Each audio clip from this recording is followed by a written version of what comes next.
दोस्तों बिहार के 2025 के इलेक्शन जो होने वाले हैं बहुत ही महत्वपूर्ण होने वाले हैं। इसके ऊपर मैंने एक दो वीडियो बनाया ही हैं, लेकिन बिहार में जो सीटों का बंटवारा होने वाला है उस पे घमासान हो सकता है। और ख़ास करके सीएम का चेहरा कौन होगा 2025 में, जब इलेक्शन कोई भी पार्टी जीतती है तो उसका सीएम कौन होगा, इसके ऊपर भी घमासान हुआ है। तो एक कर के हम चर्चा करेंगे। सबसे पहले वोटर अधिकार यात्रा जो है वो चल रहा है, जिसको नाम दिया गया है बांग्लादेशी रोहिंग्या बचाओ यात्रा। तो ये सही फिट बैठता है जो बीजेपी ने दिया है एक इसको यात्रा का नाम। वोटर अधिकार यात्रा जो चल रहा था, इसको बांग्लादेशी रोहिंग्या बचाओ यात्रा चल रहा है। और ये बहुत ही फिट बैठता है क्योंकि आप देखिए बिहार में या फिर बंगाल में, यहाँ पे बांग्लादेशी रोहिंग्या अनगिनत संख्या में भरे हुए हैं। इसको छांटने का काम कर रही है केंद्र सरकार, कर रही है या फिर इलेक्शन कमीशन कर रही है। इलेक्शन कमीशन एक स्वतंत्र बॉडी है, उस पर राहुल गांधी को भरोसा नहीं है, सुप्रीम कोर्ट पर भरोसा नहीं है। उसको भरोसा है तो सिर्फ यूरोपियन कंट्री पे भरोसा है। अमेरिका का डोनाल्ड ट्रंप बोलता है डेड इकोनॉमी, तो उसको ये मतलब विस्तार कर एक्सप्लेन करके बताता है ये ट्रेड इकोनॉमी है, ये हुआ। अपने ट्विटर अकाउंट पे राहुल गांधी सिर्फ बोलना जानता है, बस काम जो करता है उसको पता होता है क्या कैसे क्या चीज़ हो रहा है। ये नहीं बोल देने से कि डेड इकोनॉमी है या फिर उसका हम तारीफ़ कर रहे हैं दूसरे देशों का, डोनाल्ड ट्रंप का तारीफ़ कर रहे हैं, अपने देश का बात नहीं सुन रहे हैं, अपने देश के कोर्ट में भरोसा नहीं है, अपने देश के स्वतंत्र बॉडी इलेक्शन कमीशन में भरोसा नहीं। तो तुम देश में कर क्या रहे हो? तुम देश से बाहर जाओ। जब तुमको देश के न्याय प्रथा पे विश्वास नहीं है, एक स्वतंत्र बॉडीज़ पे भरोसा नहीं है जो कि अपना काम कर रही है, उस पे इल्ज़ाम तुम लगा रहे हो। जब तुम्हारा इलेक्शन आता है, तुम जब जहाँ जीतते हो वहाँ इलेक्शन कमीशन या फिर ईवीएम का कोई दोष नहीं होता है, सिर्फ और सिर्फ तुम्हारा जीत दिखता है बस। तो यहाँ पे ये दोगला राजनीतिक जो है वो चल रहा है। खैर, जो इस वोटर अधिकार यात्रा में आपको पता ही एमके स्टालिन, उदयनिधि, ये सब जो जुड़ा ही, ये सब बिहार को गाली देने वाला, बिहार के अस्मिता को ठेस पहुंचाने वाला ये जो लोग हैं, ये बिहार में आकर प्रचार किया, लेकिन बिहार के पब्लिक ने कुछ बोला नहीं। और ये पता चल पा रहा है कि बिहार के जो आत्मसम्मान को ठेस पहुंचा रहा है जो पार्टी, वो कैसे बिहार में सीएम बन सकती है।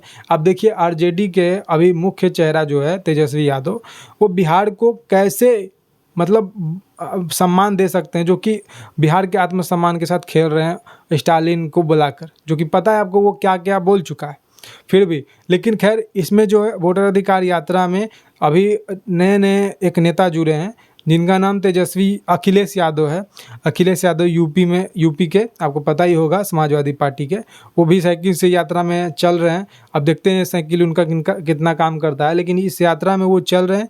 उन्होंने बोला है अवध से हराया है, अब मगध से हराएंगे। तो देखना होगा ये क्या कर सकते हैं। लेकिन जो अवध से हराया था, खैर 2025 में जो लोकसभा चुनाव हुए थे उसमें जो हराया था अवध से, उसमें बीजेपी का कुछ फॉल्ट रह गया था। वो काम उस पर नहीं कर पाए थे। वो सोचे थे कि राम मंदिर बन गया तो वो जीत ही जाएंगे, तो इसके लिए बीजेपी के चूक से वो जीत गए, नहीं तो वो जीत नहीं पाते वहाँ से। खैर, लेकिन बिहार में चुनाव में अभी सीटों का बंटवारा मैं आपको कहा अभी हुआ नहीं है। एनडीए में भी कुछ विवाद चल रही है और इंडिया गठबंधन में भी विवाद चल रहा है। एनडीए में जो विवाद है, चिराग पासवान बोल रहे हैं कि इतना नहीं, हमको इतना सीट चाहिए। अब जो पिछले बार जो लोकसभा का चुनाव हुआ था वो 5 में से 5 सीट जीत गए थे, उसके बाद से उनका ही मनोबल बढ़ा हुआ है, तो उनको भी सीट ज़्यादा चाहिए।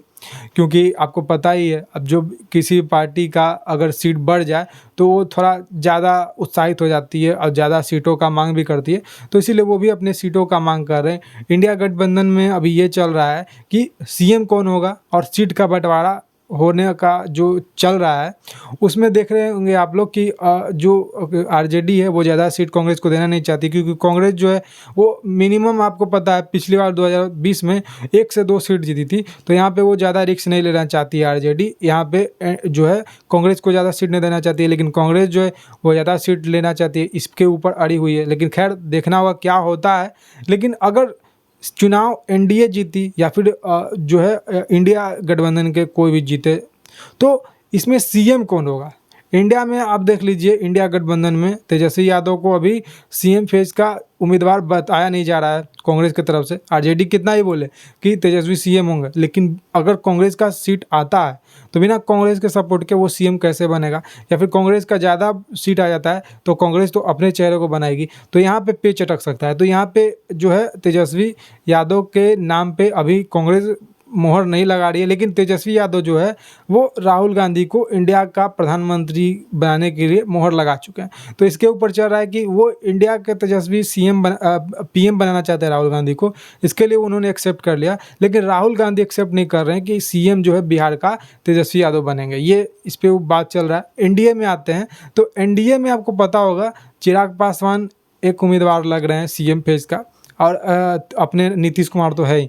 तो यहाँ पे भी पेज फंस सकता है, लेकिन ज़्यादा यहाँ पे विवाद नहीं है सीएम फेज का, लेकिन वो है कि नीतीश को सीएम ना बनाने का एक चल रहा है बात कि एनडीए खेला कर सकती है। फिलहाल देखना होगा क्या होता है। जब ये सारा कुछ होगा तो पता चलेगा आने वाले चुनाव में। ये खास करके 1-2 महीना जो है वो क्रिटिकल रहने वाला है।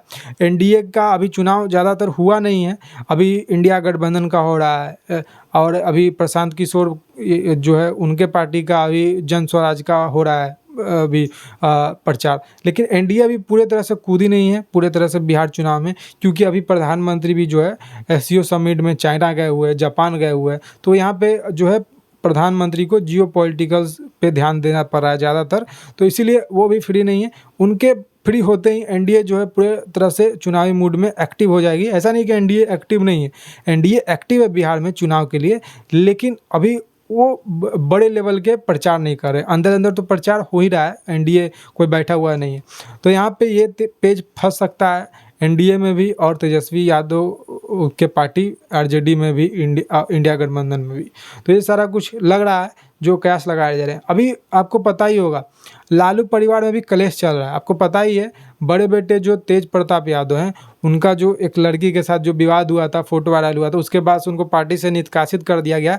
उसके बाद से लालू परिवार में भूचाल मचा हुआ है। लालू परिवार के जो 2 बेटे हैं उनके बीच में टकराव की स्थिति अभी चल रही है। अभी आरजेडी का जो है मुख्य चेहरा किसको बनाया गया है?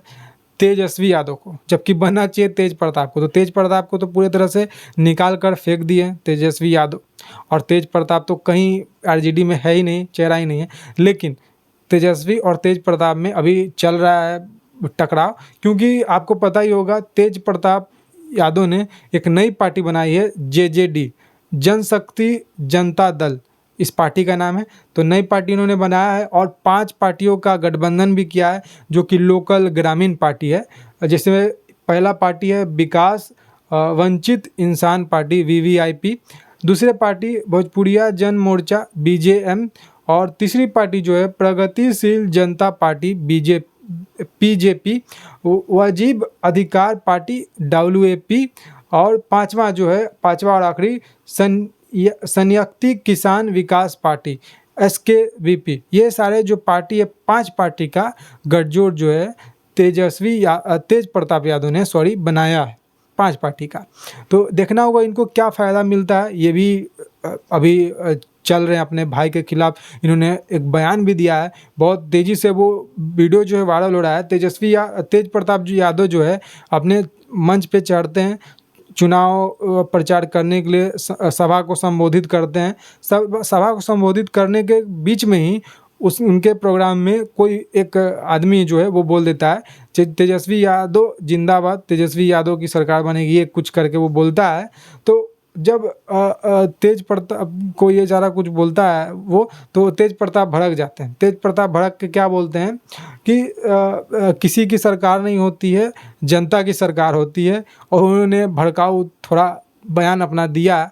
तो इसी से पता चल पा रहा है कि तेज प्रताप यादव और तेजस्वी यादव में कोई ज़्यादा ठीक रिश्ते नहीं हैं। और हो भी क्यों ठीक रिश्ते, क्योंकि पार्टी का सारा सिंबॉलिक अधिकार तो तेज प्रताप यादव ने हड़प लिया, तेजस्वी यादव ने हड़प लिया तेज प्रताप यादव से। एक तो नाम में बहुत कन्फ्यूजन है, इन दोनों के नाम में सेम ही उच्चारण आता है, तो इसीलिए तो यहाँ पे जो है बिहार में बहुत अपना अपना जो है वो एक अलग अलग एंगल निकल रहा है। अब देखिए आरजेडी और उनके परिवार में कुछ ज़्यादा मत स्थिति ठीक नहीं है, मतभेद चल रहा है लालू परिवार में। अब देखिए एनडीए के सीटों में भी बंटवारा में कुछ पेच अटक रहा है, फिर सीएम पेज में भी अटक रहा है। लेकिन मुझे लगता है लास्टली जो चुनाव होने वाला है वो बहुत ही इंटरेस्टिंग होने वाला है। बिहार की जनता बहुत ही स्मार्ट है, वो जानती है किसको वोट देना है। 20 साल के कामों के लिए वोट देना है एनडीए को, या फिर 2005 तक जो बिहार की राजनीतिक में जो दुर्भाग्यपूर्ण स्थिति लाई गई उस पार्टी को, मतलब कि इंडिया पार्टी को वोट देना है। बिहार की जनता समझदार है, ये बौद्ध की धरती है तो लड़ना भी जानती है, ये सारे कुछ करना जानती है, तो ये जवाब देगी। और बिहार की जनता बहुत ही स्मार्ट है, खाएगी किसी और की और वोट देगी किसी और को, क्योंकि उनको पता है कि कौन जो है वो एक पर एक फ्री देकर हमसे पैसा इससे डबल वसूलने वाला है, और कौन सब दिन हमको फ्री देने वाला है। 2,000 क्यों ना दे, 1100 ही वृद्धा पेंशन क्यों ना दे, वो हर दिन देने वाला है। और जो हमको 2500 बोल रहा है माँ बहन सम्मान जो देने वाला है 2500 का राशि, वो कितना दिन वो देगा, वो कितना सही वादा है, ये बिहार की जनता जान रही है। एक तरफ तो ये लोग बोलते हैं माँ बहन सम्मान योजना चलने वाली है, ये सारा कुछ प्रचार करते हैं, लेकिन दूसरे ही और देश के प्रधानमंत्री और पूरे वर्ल्ड के सबसे विश्व के कह सकते हैं पॉपुलर नेता प्रधानमंत्री को, हमारे देश के प्रधानमंत्री को उनकी माँ के लिए गाली दिया जाता है।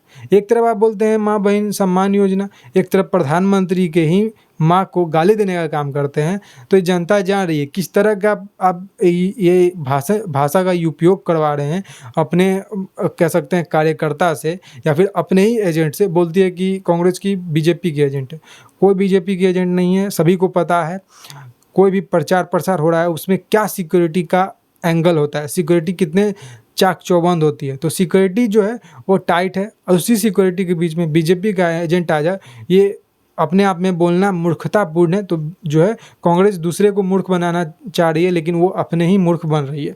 तो ये सारे कुछ जो है मुद्दा है वो बिहार में चलने वाली है।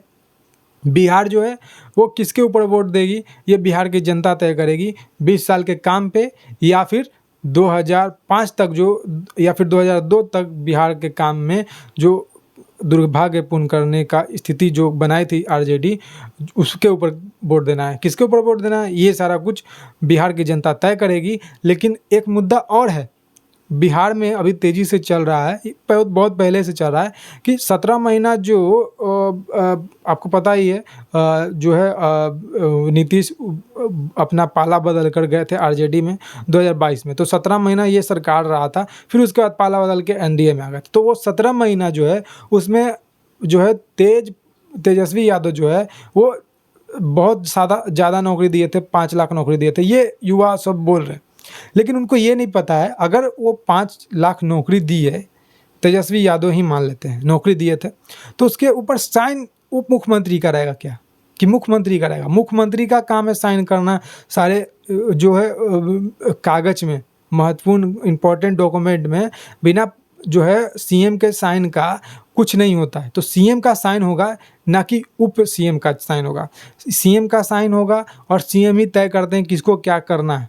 तो सीएम का जो है वो ज़्यादा यहाँ पे पावर होता है। जो है मुख्यमंत्री का जो है काम होता है सीएम के गैर हाजिरी में उनके कामों को संभालना। अदरवाइज सीएम के हाजिरी में ही उप सीएम का कोई अस्तित्व या फिर कोई हैसियत नहीं होता है। ये आप चीज़ समझिए। ये जो है तेजस्वी कह देना कि 17 महीना में 5 लाख नौकरी दी है, तो ये बहुत ही गलत है, मूर्खता वाली बात है। आप लोग पढ़े लिखे हुए ये सारे बातों को समझिए कि उप मुख्यमंत्री का कोई हैसियत नहीं है, मुख्यमंत्री का हैसियत है। उप मुख्यमंत्री का इतना ही हैसियत है कि जो है मुख्यमंत्री ना हो किसी भी एक अपने स्टेट से बाहर गए हुए दूसरे स्टेट में, तो उनका काम है कि उनके गैर हाजिरी में कामों को संभालना उप मुख्यमंत्री का। अदरवाइज और कोई काम ऐसा है नहीं। तो ये चीज़ आप समझिए।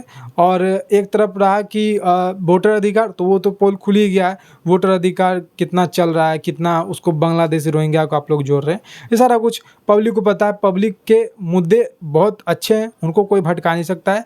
मैं ये कतई नहीं कह रहा हूँ, मैं फिर से बोल दे रहा हूँ, मैं ये कतई नहीं कह रहा हूँ कि एनडीए काम जो है बहुत अच्छा ही किए, ख़राब नहीं किए। ख़राब की है, इंडस्ट्री लाने का बात हो तो इंडस्ट्री ज़्यादातर बीजेपी ना लाई, एनडीए ना ला पाई, लेकिन हो सकता है कि 5 साल में लाए। अगर नया लाए तो हम इसके बारे में कुछ सोचेंगे, लेकिन हो सकता है 5 साल में जो आने वाले 5 साल होंगे, जब सीएम नए चुन के आएँगे, उसमें काम अच्छा हो। क्योंकि 20 साल में तो गड्ढे भरने का काम किया गया। बिहार को कैसे सड़क से, बाईपास से जोड़ा जाए, गाँव-गाँव, शहर-शहर, ये काम करने का कोशिश किया गया। बिहार में कितना गड्ढा हुआ करता था, पटना जैसे इलाका में आने-जाने का सुविधा नहीं था। आप एक जगह से दूसरे जगह जा नहीं सकते थे, सिर्फ दिन में ही ट्रैवल कर सकते थे, रात को तो एकदम नहीं, या फिर दिन में भी बहुत खतरा था, यहाँ पे लूट-पाट होती थी। तो ये सारे कुछ को काम, गड्ढा भरने का काम किया है नीतीश सरकार ने। ये कतई नहीं कहा जा सकता है कि नीतीश ने काम नहीं किया है। काम किया है, काम में जो काम करता है उससे ही गलती होता है, उससे ही मिस्टेक होता है। तो कामों को सुधारने का कोशिश जो है वो करेगी एनडीए, अगर 5 साल और मौका मिले तो। तो देखते हैं क्या होता है, लेकिन मैं किसी भी पार्टी का प्रचार नहीं कर रहा हूँ, मैं सिर्फ फैक्ट बता रहा हूँ आपको। तो आपको क्या पता चल पाया इस वीडियो से, आप ज़रूर कमेंट करके बताइएगा आपका क्या अपना मुद्दा है। आज के लिए फ़िलहाल इस वीडियो में इतना ही। जय हिंद, वंदे मातरम, जय श्री राम।